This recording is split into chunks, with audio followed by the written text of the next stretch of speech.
So back again by increasingly unpopular demand, and quite a lot quicker than I thought I was going to be. But how are you now? We're here to do this further, which is kind of a clue to say that we're going to spend some time in Canada tonight. Um, Having started a little bit of what I'm starting to call my science trilogy with The Greatest Show on Earth by Nightwish, and then continuing it into This is the 21st Century by Marillion.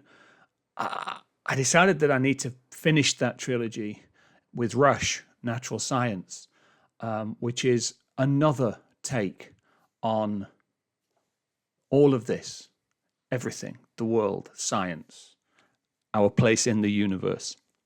This is Neil Peart's take on it. It's an incredibly popular song. It's a deep cut off the Permanent Waves album from what was it, 1979. But an incredible composition. It's a very proggy composition, and I think it's got some fantastic lyrics in it. But just as importantly, I'm doing it now because we're in the middle of our science trilogy. And so let's get straight on it with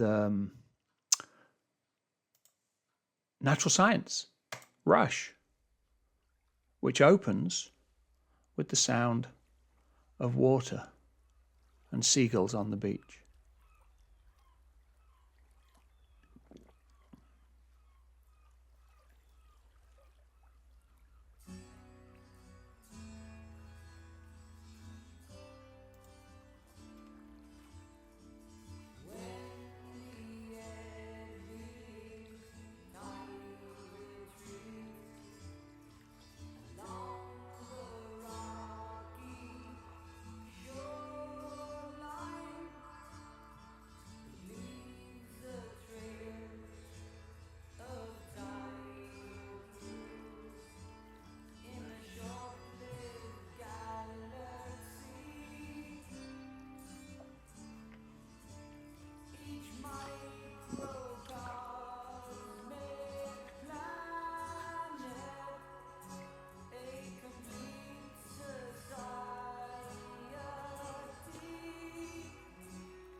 So, Neil Peart's take on the universe, on natural science, starts at a liminal point.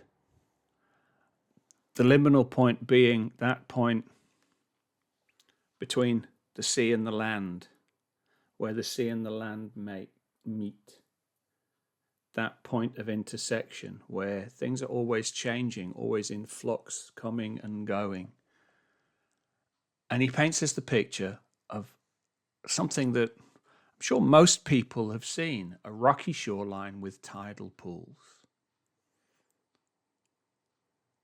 But he posits that each of those tidal pools, in that time where it's left behind from the sea, is a short-lived galaxy.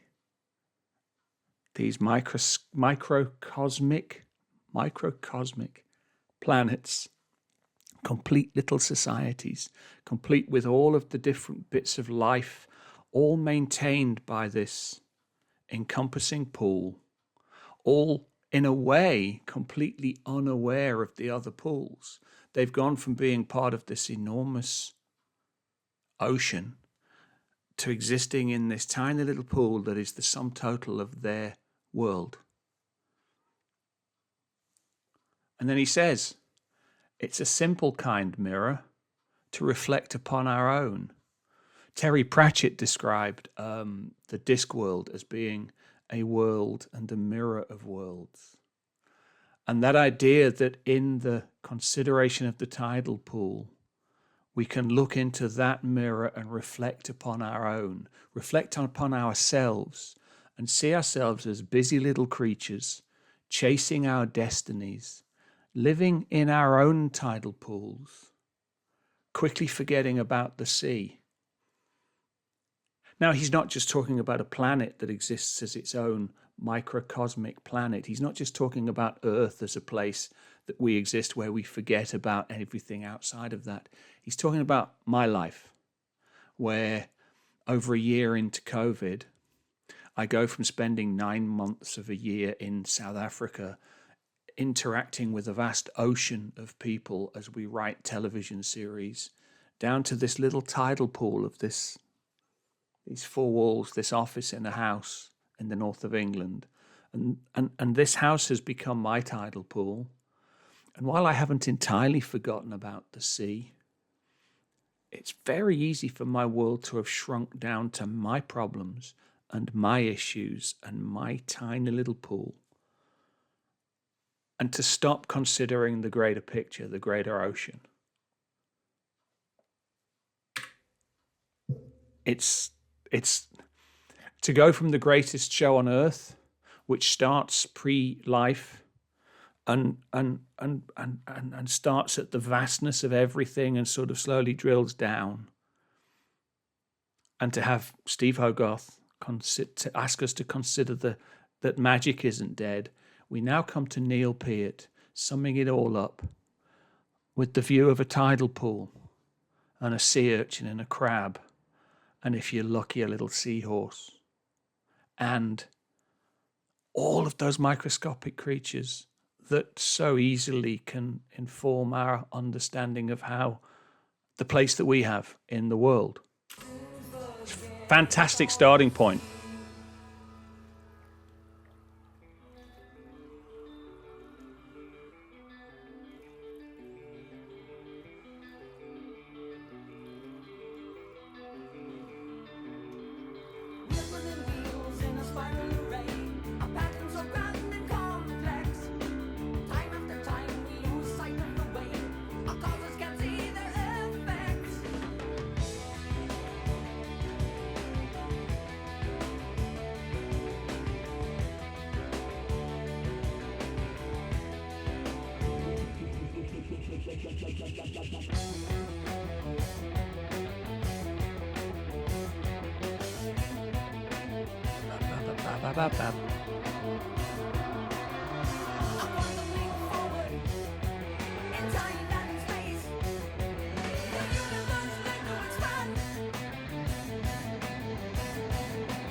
So it's amazing how I'm seeing links in this ongoing conversation that is developing here, at least for me. You might not be seeing it, but I really am. This developing sense of continuity, not just between songs, but between bands, between different philosophies and ways of thinking. Wheels within wheels in a spiral array, a pattern so grand and complex, time after time we lose sight of the way our causes can't see their effects. Right there, he can be talking about everything from the complex spiral array of the galaxy, of the solar system, of the universe, right down to the grand and complex patterns of our own lives. And in both cases, he's saying, as long as we're in the tidal pools, we lose sight in some ways of the complexity and the beauty of that. And we lose sight of the effect that we can have. Our causes can't see their effects. One of my favorite Marillion lyrics that no doubt we'll get into at some stage is in a song called The Space, where Steve Hogarth talks about a man in a tram crashing your car in Amsterdam. He crashed it without knowing. He didn't see a thing, just smashed it and kept going. A man whose causes can't see their effects, someone who is moving blissfully through life, unaware of the effect they have on other people. And that is echoed here. That is spoken of here. The idea that we can't see the the terrible effects, the deleterious effects we might have on other people's lives, probably the people closest to us. But also, we can't see when something we say and do might make all the difference in making somebody's life, in a minuscule way, incalculably better for a moment. And all of that is part of the grand and complex pattern. And then he jumps us into hyperspace with a very late 70s, early 80s synth sound to the quantum leap forward, time and space. And he meant the universe learned to expand. Now that doesn't speak about, to me, about the mechanics of biology and chemistry and physics. That speaks to me about the universe of my understanding, learning to expand as my fathers that didn't die young slowly learned to walk upright, and our brains became bigger and our eyesight went to further horizons, and we learned to expand our minds along with those horizons. And the mess and there's the word, right? Magic. Steve Hogarth talked about magic isn't dead. Piaget talks about the mess and the magic, triumphant and tragic, of where we are now. But then he gets into where so much of this song is going, the mechanized world out of hand, which again, I can see so many similarities to the discussion that we had during the 21st Century song about a brutalist scientific view of the world is a mechanized view of the world, and potentially that's a view that has got out of hand. Computerized clinic for superior cynics who dance to a synthetic band. Boy, this is on the same album where he wrote about the spirit of radio, and he wrote about the words of the prophets are written on the studio walls, concert halls, and he wrote about how music can still be a force for good if it's not subject to the superior cynics. In their old image, the world is fashioned. No wonder they don't understand. We're getting into this, and as we get into this, we're getting into the permanent waves.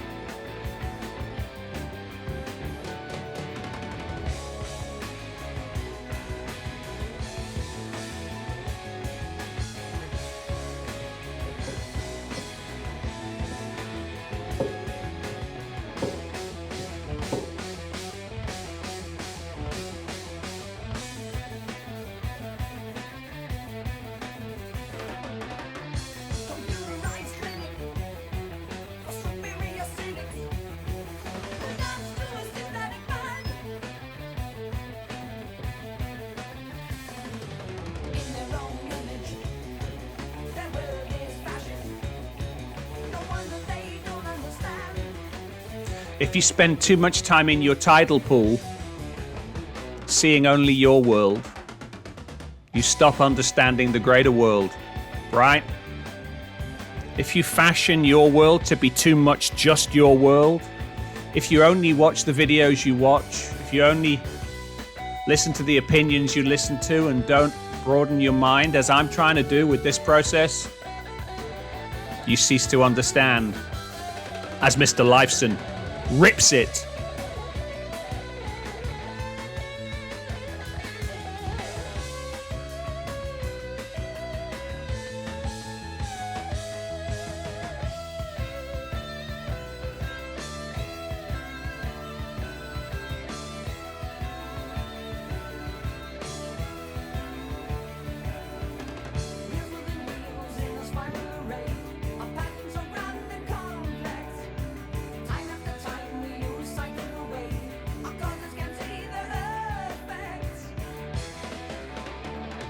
It's a chorus, apparently.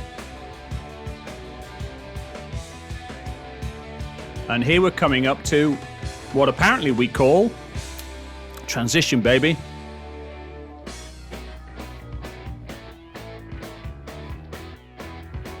As Geddy Lee rips it. But he's always soloing. No matter what everyone else is doing, he's soloing.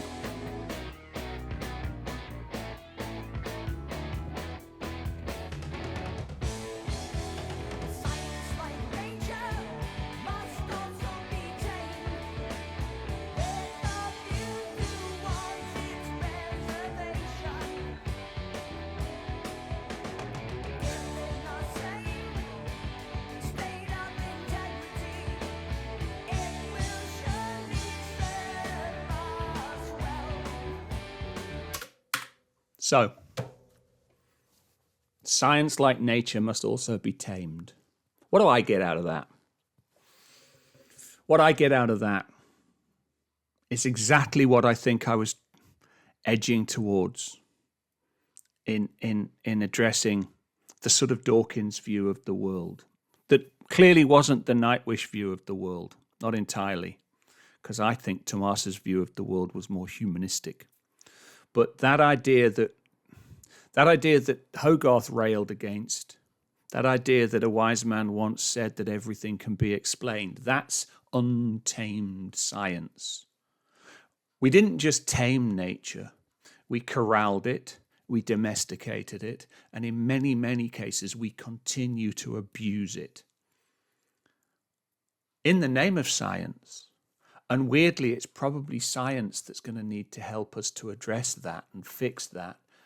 And in order to do that, we have to tame science, and probably we have to tame. Now we're getting political, and we'll lose 12 members of the audience in America. We're probably going to have to tame some of capitalism's worst impulses that drive science towards this untamed state.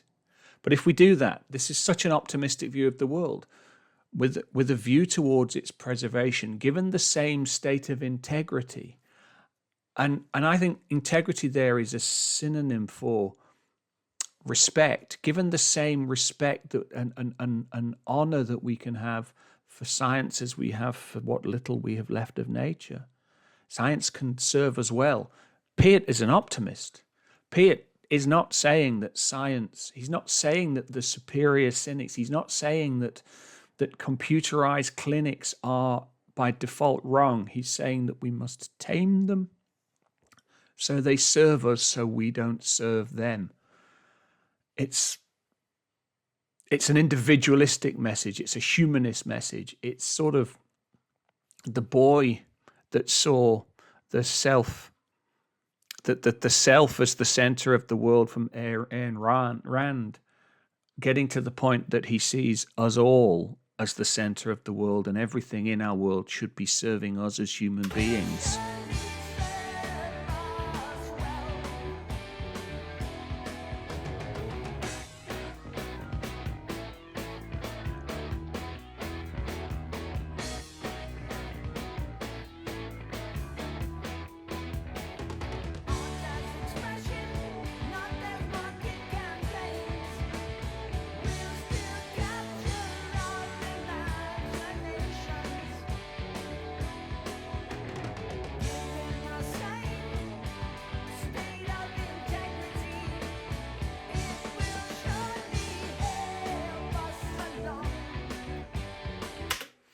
So I write television for a living.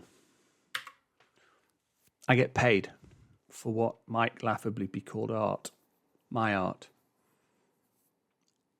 And this, before that, for a long time, I made corporate films where I got paid very much for employing my art in the service of commerce. But I didn't necessarily see this as being, as being entirely antithetical to this. The idea of the use of art to communicate, to improve, to entertain, to inform, to do all of those things that all good art can do, to inspire. All of those things do help us along. The man that just one album ago had been writing about the battle between heart and mind in hemispheres is writing the same thesis again. He's writing the same conclusion again of the sphere, of the idea that science and nature and art and humanity must all act together to preserve our greater tidal pool. I love that line, art as expression, not as market campaigns, will still capture our imaginations. I guess I'm trying to do that here. Probably failing miserably, but it's a noble aspiration. Even if I'm not noble.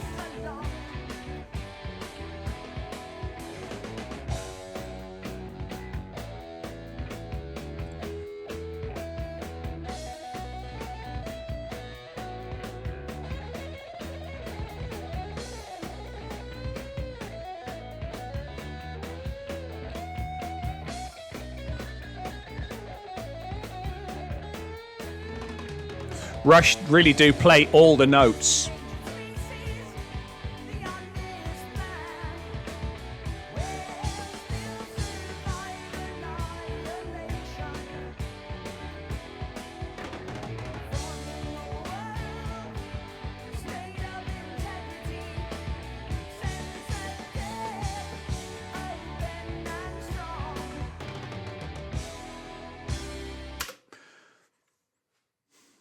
This is so pure Piet.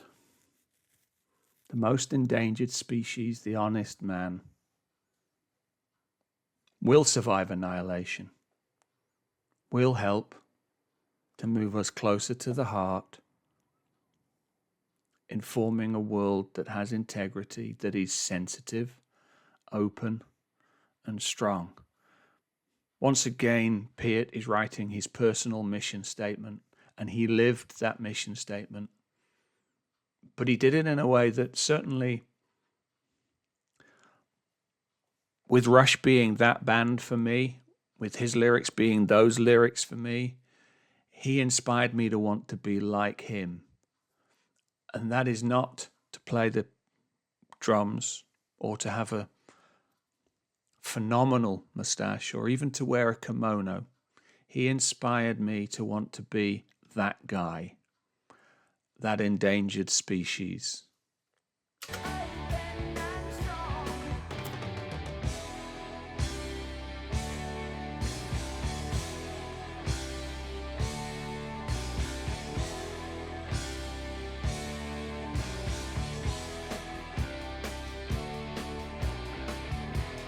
Take it home, boys.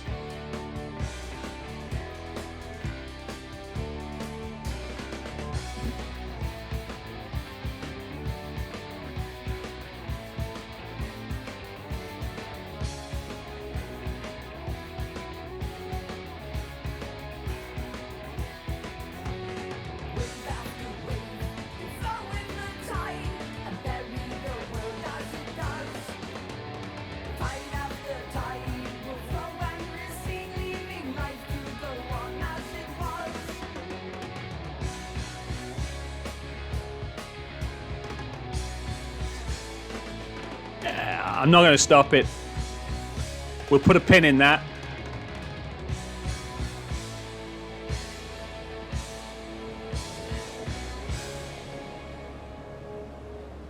We started with the water and the waves and the seagulls. We end there. We started with the formation of the tidal pools, formed by the incoming wave, left behind as it left. And we come back to that imagery, to that idea that those tidal pools, those little circles of our lives, are constantly being changed, renewed, revised.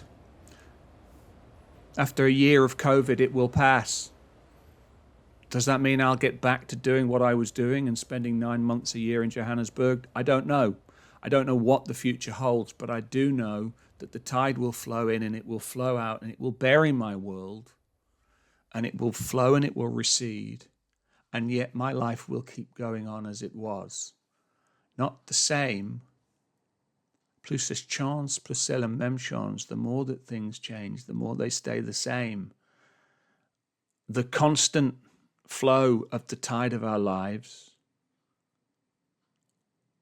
ultimately does not mean that we are endangered, that we will be annihilated, or that we have an excuse to not remain in a state of integrity and to be sensitive, open, and strong. No matter how much it changes, no matter how our understanding of the world, no matter how untamed science is, no matter how out of control advertising is, we remain the same in our little tidal pool that is our world, and in which we inhabit a place with all the other people in our pool. A very dear friend of mine, a man of faith. So as far as Richard Dawkins is concerned, a man who is not clever, that has no intelligence, but he's also the most intelligent human being I ever met. I once said to him, Jacques, because that's his name, Jacques, I said, the Bible says, love thy neighbor. And in this world that we live in now, who the hell is my neighbor? And he said, Paul, pick one. And loved them. Pick a tidal pool, live in it, and as it changes, continue.